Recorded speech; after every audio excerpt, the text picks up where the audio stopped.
یو کس وایي چې په شریعت کې د شب برات څه اهمیت دی، آیا په دې شپه باندې د ختم القرآن شبینه کول یو روژه نیول د دې څه حکم دی؟ شبینه کول نشته او روژه نیول بعضې ضعیفو روایاتو کې شته، او دا د 15 د شعبان ورځ د 15 شعبان چې څوک روژه ونیسي نو ثبوت یې شته دی. بعضې خلک په دې باندې سخت انکار کوي، لیکن انکار سړی نشي کولی ځکه چې د فضایلو په باب کې ضعیف او کمزور روایتونه استدلال کیدی شي. یو کس وایي چې د زکات نقد رقم څومره دی چې په هغې باندې زکات فرض کیږي. هغه بیان شو چې 52 تولې سپین زر د روپیو پیسو خپل مقدار نشته، ځکه چې روپۍ پیسې کاغذي نوٹ دی او دا په زرو پسې وي. د سپینو زرو مقدار 2.5 تولې دی. کله چې ته زکات وباسې په هغه ورځ به تپوس کې چې نن ریټ څه دی د سپینو زرو. په 52 تولې سپین زرو څومره روپۍ کېږي چې هغه تا سره وي، نو دا د زکات نصاب. بل تپوس یې کړی دی که یو سړی جمع سره مسکی او عبده رسول نه پس د ده هیر شي سبق ونه وي، نو دی به سجده سهو کوي که نه به کوي؟ جمع سره چې مسکی او تا نه تک د واجب امرارو نو بیا دې مسکی. یو کس تپوس کړی دی چې فرض مونځ نه پس مستقل طور سره په تفصیل سره دعا کول څنګه دي، آیا دا بدعت دی او که نه؟ فرض مونځ پسې دعا کولی شي، خو مختصر او دومره اوږده کولی شي چې په هغې کې په سنتو کې ډېر بعد رانشي یا یو دنیایي کار پکې ونشي، او سنت او فرض دواړو پسې هم کولی شي. په احادیثو کې مونځ پسې د دعا تذکره راغلي. علماء کرام وایي چې صرف فرض دې ته فرض مونځ وایي، او فرضو سره چې څومره رواتب دي وړاندې او وروسته سنتونه دا چې ورسره یوځای کړي نو دې ته هم صلات الفرض وایي. لکه د ماسپښین مونځ، د مازدیګر مونځ سره د سنتو دې باندې هم اطلاق کیږي. نو هغې پسې هم کولی شي، داسې هم کولی شي، خو خلک پابنده کول نه دي پکار. کوم سړی چې خلک پابنده کوي دا ټیک نه کوي، دا الزام ښه نه دی.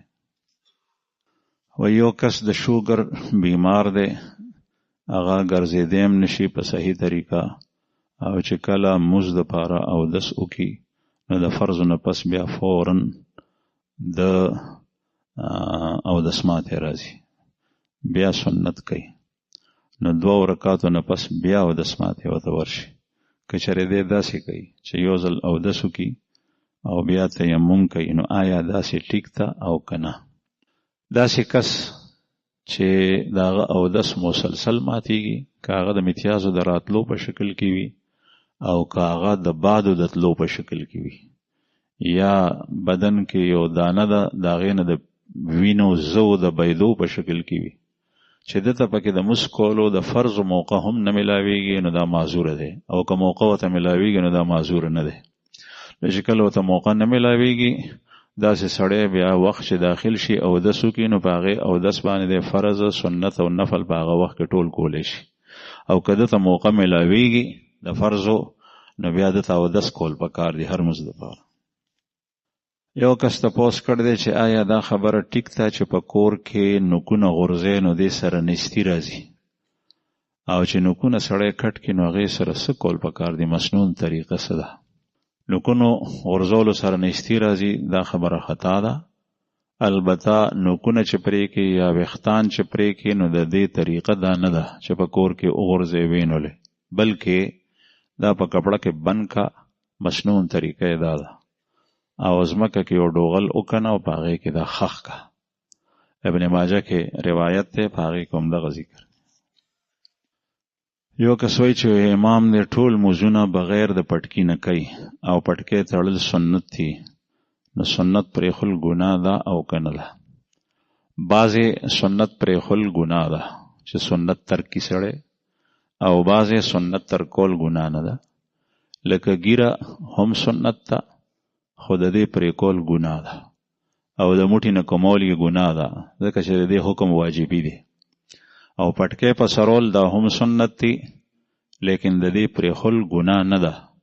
نو که یو مقتدی یا منفرد یا امام بغیر پټکی نمازو کی نمازی کی. البته یو ششته ده هغه دا چې اهمیت د پټکی دې سره کمیږي. چانه مې یو ظریف الطبع انسان او هغه وی چې مليانو پټکی پسرول نو مقتدیانو په ټوپۍ پسرول کم از کم، او چې مليانو امامانو پټکی وغورځول نو مقتدیانو ورپسې ټوپۍ وغورځول بربند سره ودري. یو کس وایي چې یو امام چې دغه مخکې ګیره پوره وه او اوس هغه ګیره د موټي نه کمی، آیا د پسې مسکیږي او که نه؟ او د مقتدي په مسکې خو څه فرق نه راځي. کوم سړی چې د موټي نه ګیره کمی نو شریعت کې په سنت کې د موټي نه کمه ګیره دا نه ثابته. کم از کم مقدار د ګیرې هغه یو موټی دی چې ته قبضه کې او ستا په موټي کې هغه راځي وختې سر ته رارسي، د هغې نه سوا ته اغشتی شي کټ کولی شي، د موټي نه کم نه. داسې امام چې د هغه ګیره خاشخاشي وي یا د موټي نه کمه وي هغه د امام جوړولو مستحق نه دی، په هغه پسې مونځ کول مکروه تحریمي دي، بل امام قتل پکار دی.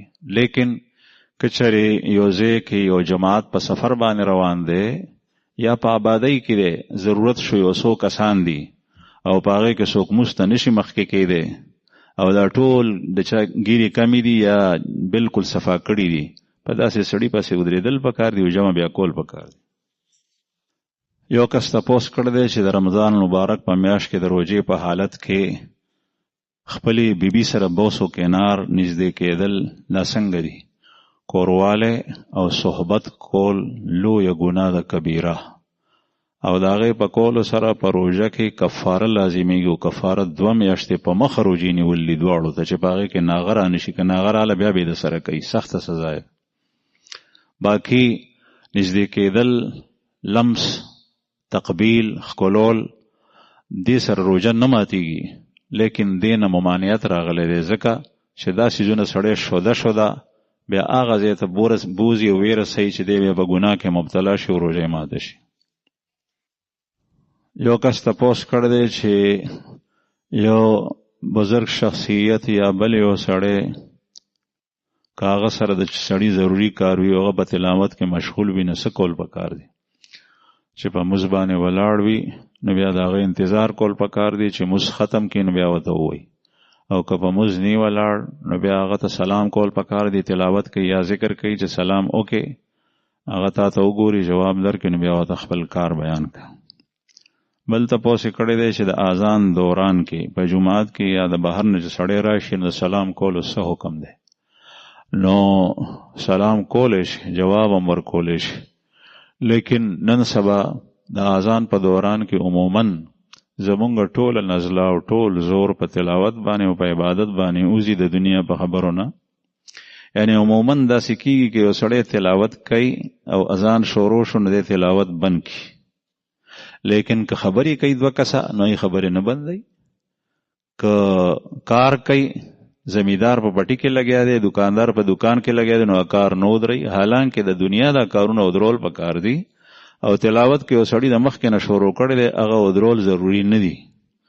نو سلام چې کوم دی نو هغه کولی شي، لیکن د دنیا په کار کې اذان ته غوږ کېښول پکار دي. د اذان حتک نه بعضې حضراتو په دې باندې سخت الفاظ لیکلي چې د اذان دوران کې د دنیا په کار کې مشغولېدل یا خبرې کول ګپ شپ جاری ساتل لا ټیک نه ده. یو کس تپوس کړی دی چې کله کله عین د جمع د مونځ په منځ کې سخت اودس ماتی راشي نو بیا څه کول پکار دي؟ بیا جمع ماتول پکار دي، مونځ ماتول پکار دي، د هغې نه لاړ شه او اودس ماتی وکړه، اودس تازه کړه. که بیا تا امام وموندو په جمع کې وروستي رکعت وغیره کې ورسره یو ځای شوي خو ټیک ته ګنې ځان ته مونځ وکړه او په دې باندې ګناهګارېږې نه.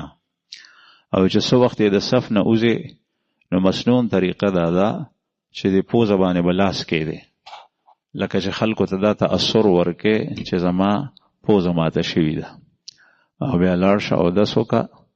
او چې کله د مونځ نه مخکې دا کیفیت وي نو یو خو هغه دی چې تقاضا شته خو ډېره زوروره تقاضا نه ده نو بیا مکروه دي، او که زوروره تقاضا وي نو بیا مکروه تحریمي دی، یعنی اوس مونځ ته ودرېدل حرامو ته نږدې دي اگر که جمع وي، بلکې دی وخت کې تا ته دا کول پکار دی چې ته د اودس مات کا، اودس وکا، که جمع سره د سر نه ته شریک شوي یا په منځ کې شریک شي نو خیر دی. بل تپوس یې کړی دی چې په حتا کې 2 یا 3 ځله د وړو بولو ساس کی راشي، عین په موس کې یا د موز نه مخکې، نو دغه وخت کې چې څنګه ساس کی رال په موس کې موز دې مات شو، چې د بولو ساس کې رالو نو فوراً موز مات کا، داسې سلام وګرځو ځه او اودس وکا، استنجا وکا، بیا اودس وکا، ځکه چې بغیر د اودس نه موز نه کېږي. او دغسې د موز نه مخکې راشي نو دوباره اودس وکا، چې ساس کې رالو یقین دی وشو نو بیا دې موز نه کېږي. یو کس تپوس کوي چې یو کس وایي چې زه به حفظ کوم او حفظ کولو نه پیل مړ شي، آیا دا کس د نیت په وجه د 10 کسانو د جنت سفارش کولی شي او کنه؟ د چې کله دا ووی چې زه به حفظ کوم او دې سره متصل د حفظ شروع کو، نو دته د حفظ کولو هغه اجر الله جل شانه ورکو، لیکن سفارش دی له کولی شي چې د پوره حافظ وي، ځکه چې د حافظ تذکره راځي په حدیث کې. بل تپوس یې کړی دی چې په چارندام کې یعنی په اوداسه کې د مسې دپاره لاسونه لوندولو نه پس بعضې خلک لاسونو ته سڼ ورکوي، داسې سنډي، نو دا څنګه دي؟ دې کې 2 قولې دي د علماو. بعضې وایي چې دا اوبو ساس کې چې وي دا لرې کولی شي، او د دې تذکره هم حدیث کې راځي، او بعضې وایي چې نه، چې کوم حدیث کې راځي د هغې مفهوم دا دی چې د خپلو لاسونو نه تاسو د اتي غوږونه مه جوړوئ چې هغې داسې خوځئ راخوځي دا سنډل شو، نو دا ښه نه دي. او دویم حدیث نه معلومیږي چې رسول الله صلی الله علیه وسلم اودس وکړو نو هغه به لاسونه نه اوبه څڅولې هغې مبارک. خو دې دواړو کې تطبیق داسې کیدی شي چې د لاسو نه اوبه لرې کول یو داسې وي چې یو لاس په بل لاس باندې راکاږي او د ګوتې د سوکو نه سرونه د اوبه پروزي، داسې کولی شي، لیکن دا عمل ښه نه دی. یو کس وایي چې د شپې زما احتلام وشو، لیکن زه سحر مونځ دپاره پا نسېدم، ما وی چې د جمعې د مونځ دپاره به غسل وکړم، او د احتلام په حالت کې ما د دکان نه سودا راړه، د دې څه حکم دی؟ بیا د 10 بجو په وخت کې ما غسل وکړو. دا تپوس داسې دی لکه یو سړي قتل کړی و او صحابي نه تپوس کوي چې صاحب په کمیس باندې مې ورګه مړه شي او ماشه مړ شي نو موږ وسره کېږي که نه؟ هغې ته فرمایل چې فلانکی دی وجلو، نو د هغې تپوس ته نه کولو، اوس چې ماشه په کمیس باندې مړ شي نو دې باره کې تپوس کې تا چې د شپې احتلام وشو د سهار مونځ ته پا نسېدې، نو یو خو د احتلام په حالت کې د جنابت په حالت کې په تا باندې د مونځ وخت تیر شو، او رسول الله صلی الله علیه وسلم فرمایي چې کوم کور کې جنبي کس وي نو هغې کور ته د رحمت فرښتې نه داخلېږي، په دې وعید کې شامل شي. دویم تا فرض مونځ د سهار پرېښو د لویه ګناه کبیره ته وکړه، په دې کې شامل شي. بیا د هغې نه پس چې کوم نه جمعې غسل لپاره تا غسل وکړه، حالانکې دا غسل فرض نو، د دې پرېښول ګناه کبیره نه وه، ته هغه وخت دپاره غسل کې د جنابت دا غسل دا فرض دی، تا ته دا مخکې کول پکارو. او بیا تپوس د دې خبرې کوي چې جنابت په حالت کې که څوک سودا واخلي نو څنګه چل دی؟ نو سودا اخیستی شي، خوراک هم کولی شي، بهر ګرځېدی هم شي، سودا اخیستی هم شي. دا مخکې کارونه چې دې کوم کړي دا نه دي کول پکار.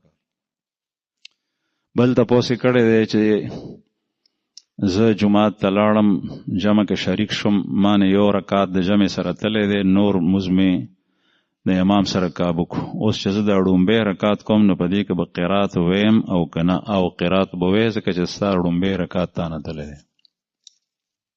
یو کس تپوس کړی دی چې نن سبا په تعلیمي ادارو کې چې کومه بېدیني خوره ده د هغې نه به څنګه بچ کېږي؟ مثلا یو ډاکټر جوړېدل غواړي، هغه ته په کالج کې څنګه پاتې کېدل پکار دی، څه طریقې اختیار کول پکار دی؟ د دې خو اول صد باب دا پکار دی چې حکمران زمونږ د ملک هغه کس وي چې هغه د اسلام نه واقف، په اسلام باندې پوی او په اسلام باندې مین وي. بیا دویم قدم دا اوچتول پکار دی چې داسې ادارې جوړول پکار دي، تعلیمګاهونه، سکول، کالج، یونیورسيټي، چې په هغې کې غلط خلق ني او غلط تعلیم ني، او په هغې کې د اسلامي د شرعي حدودو د سنت نبوي د اسوه حسنه خیال ساتل کېږي، ځکه چې موږ مسلمانان یو. پس د هغې نه که هغه نه کېږي، دا دویم کارم نه کېږي او خامخا سړی ځي، نو یو خو د دې نه که چېرې نشي کولی نو دین به بچ کې، ایمان به بچ کې. اگر که تا نه سکول او کالج پاتې شي، سکول او کالج پاتې کېدو کې ستا نقصان دومره نشته لکه څنګه چې ستا د ایمان او د دین په خرابېدو کې دی. عقیده محفوظ کړي، ایمان محفوظ کړي، دین محفوظ کړي، د خوږ پیغمبر صلی الله علیه وسلم اسوه حسنه محفوظ کړي. په چتي پسې باس پرېښول نه دي پکار. چتې چې کوم دی نو یو مرغۍ ده، هغه چې 50 دانې څوک په جال کې ونیسي، 50 دانې نو یو وړه غونې کټوۍ ته نه پخېږي. او باس چې کوم دی نو هغه د لکونو روپو دی. نو که یو سړی چتې صحیح کو باس ته وی چې نیسه، هغه ورپسې پرېښو نو باز به یې روک شي، نو د 50 لکو روپو باز لاړو او چتې د پیسې نو د هغه د وجې ثابت باز غیب شو. نو د دنیایي تعلیم مثال په شان د چتی دی، او استاد دین دا باز دی. دین بچکا، عقیده بچکا، خیر دی کاغذ شي. لیکن که په دې درېمه خبره عمل سړی نشي کولی نو بیا دا کول پکار دی چې د سکول کالج الک مسلمان مومن بچی هغه ته پکار دی چې هغه د یو نیک صحبت سره تعلق ساتي، چا سره د بیعت وکي، یو داسې ځای ته د راځي چې هغه صحبت نیک وي، او د چې کوم غلط څیزونه په سترګو یا په غوږونو اورېدلي ولیدلي کتلي دي د هغې اصلاح د ده کېږي. وخت په وخت باندې روزانه یا 3 ورځې پس یا په هفته کې کم از کم یو ځل داسې مجلس ته د تک پکار چې د هغې د شر نه او فتنې نه دی محفوظ شي. یو کس تپوس کړی دی چې په تلو راتلو ګرځېدو کې د قرآن پاک تلاوت چې سړی په یاد سره کوي په دې کې څه حرج خو نشته؟ نه نشته، قرآن پاک تلاوت کولی شي. دویم تپوس کړی دی چې بعضې حضرات عمرې دپاره لاړ شي، هغوی چې عمره وکړي نو بیا باقي ټول فرض مونځونه هم په هوټل کې کوي او څه شرعي عذر هم نه وي، دا څنګه دي؟ نو دا غلطه ده او بدقسمتي ده، شقاوت ده، محرومتیا ده. ته چې عمرې ته لاړې نو ته خو دې دپاره لاړې چې هلته کې په مسجد حرام کې یو مونځ یو په 1 لاک دی او تا هغه مونځونه په هوټل کې وکړل، په مسجد حرام کې نه کې، نو ته تللی څه دپاره؟ سیل سپاټې دپاره تللی. داسې کس محروم دی، بدقسمته دی، پیسې هم تاوان کې او هغه اجر او ثواب هم ونه ګټلو، بلکې بعضې مس قضا کې پتلو کې پراتلو کې ته نه مونځونه قضا شي، هلته ته مونځونه قضا شي. یو کس وایي چې 3 توله سرو زرو باندې زکات شته او که نه، هسې خو د سرو زرو نصاب 9 تولې دی، خو بعضې حضرات وایي چې دام چاندي ته واړو او خامخا پې زکات شته، ځکه چې په دې باندې 52.5 تولې چاندي کېږي. یو کس وایي چې د خپلې لور خاون یعنی زوم ته زکات ورکولی شي او که نه، او زوم ته زکات ورکولی شي، لیکن که مقصد د لور ته ورکول وي او د زوم په لاس یې ورکوي نو دا نه. یو کس وایي چې یو سړي د خپل سخر ته فون وکړو او ورته ووایي چې ستا دا لور زما مور ده، زما ترور ده او زما خور ده، دې سره طلاق کېږي که نه؟ که چېرې د ده د الفاظو استعمالولو سره نیت د طلاق نو دې سره طلاق باین واقع کېږي، نکاح ماته شو.